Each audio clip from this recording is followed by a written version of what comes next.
Kasabay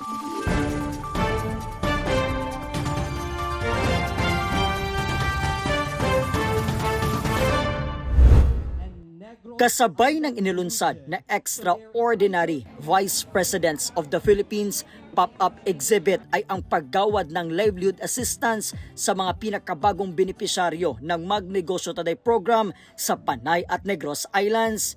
Bawat isa sa kanila ay nakatanggap ng 15,000 pesos bilang karagdagang puhunan para sa kanilang mga sinimulang negosyo tulad ng sari-sari store, vegetable stalls at marami pang iba. Ang aktibidad ay pinangunahan ni na Director Norman Baloro, OVP spokesperson Attorney Ruth B. Castelo.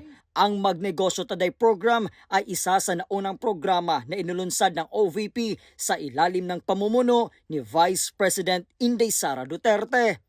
Mula po dito sa Bacolod City, ako po si Brian Latasa, ang lahat para sa Diyos, Bayan at Pamilyang Pilipino. Valiente News.